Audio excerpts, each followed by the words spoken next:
going on, guys? Thanks for coming and checking out the video. Got an AC video coming for you today. A 2010 Mini Cooper, nice and cold AC on the driver's side, and after driving for a minute it starts warming it up right here on the passenger side.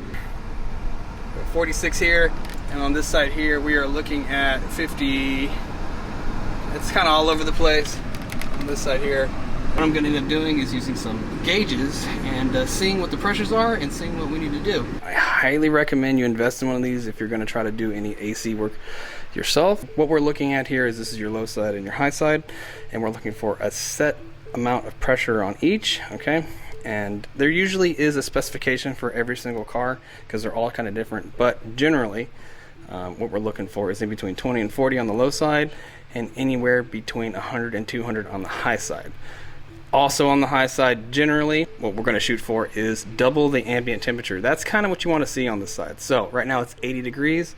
I'm looking for about 160, okay? If I have anything below that, that's definitely going to lead me towards the issue with this car.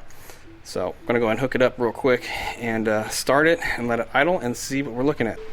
Oh yeah, and with this gauge set, it comes with this other yellow hose. This allows you to actually fill the system, okay? And it's going to attach to this middle port here. And the other end is going to actually need to go to your refrigerant. Alright, so with these gauges, there is a high side and low side, and the valves themselves are a different size. So your low side here is going to be a little small one. If you look at the high side, it's going to be a little bit bigger. So you can't get these mixed up, but they just click right on. And you always want to make sure this thing is set on closed before you do anything, before you turn the car on or anything like that. So it just quick connects like that. Now we'll go start the car. Alright, car's running. We're going to got no pressure right now. We're going to open up the valves, see what we got.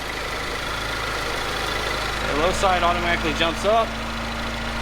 Now you do want to wait and make sure the car's nice and warmed up and it's not idling high because it's still cold. This one's warmed up, but we're looking at about 25. Alright, it's coming down, so we don't really want it to go any lower than 20. And we're going to open this one up.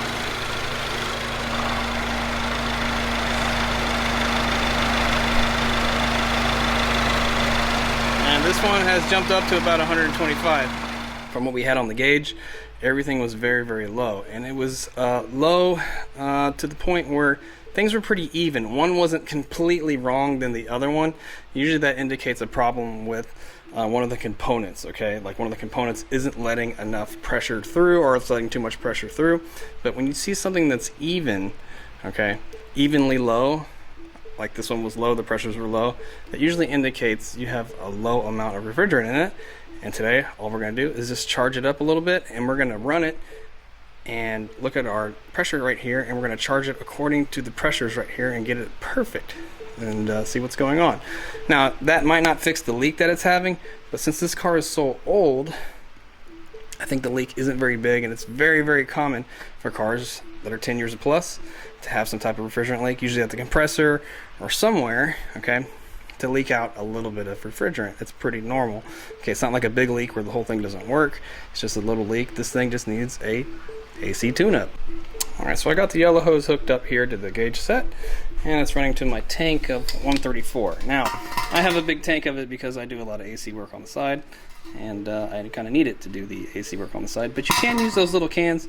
You just have to figure out a way to route your filler hose here up to your cans. So these valves are going to be the controller for how much refrigerant we're going to inject in this thing. Opening this guy up. This is my suction side, so we're going to charge through low side here. We're looking for the value here to change. This is going to be kind of tricky here to watch. It's going to fluctuate because I got pressure going into it. But I want that high side to get up above 150. You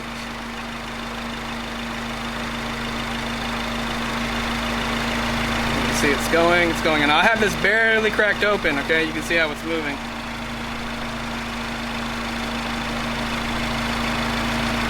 Alright, we're about there, and I'm going to cut it off. Cut this tank off.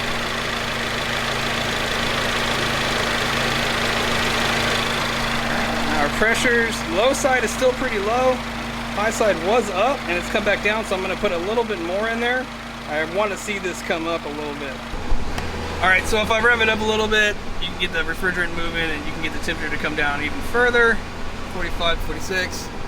This side here, 45, 44. On this side here, we're looking at 44 also. Alright, so in this situation here, This car is just a little bit low on refrigerant, and it being just a little bit low will cause the temperature difference on the dash here as far as the airflow and how cold it actually is. These things need to be filled up to a certain capacity, at like 100% capacity, for the system to work at 100%. So if it's low, it's not going to work at 100%. It's going to show you some weird signs. This car here, since it's like 11 years old, probably has a very, very slow leak. Nothing I need to fix at this point. But the system does have dye in it. I was looking at, like when you start taking the couplers off, you'll start seeing some oil, and it's yellow. It does have dye in it, so if it runs out again, like if it starts doing wacky stuff again, it should appear somewhere on the engine, on the condenser somewhere, as a dye that I can look for later on. But this situation here is just a little bit low. Use those gauges to accurately fill it up to where it needed to be to operate at 100%. The one thing you do not want to do with air conditioning is overcharge. Overcharging a system can just ruin a compressor like that, and that's going to cost you $300, $400, $500 instantly if you overcharge. So the gauge set will prevent that from happening. Well, I hope this video was helpful. I hope it was informational. If it was, do me a favor, hit the thumbs up, and I'll see you guys in the next one. Later.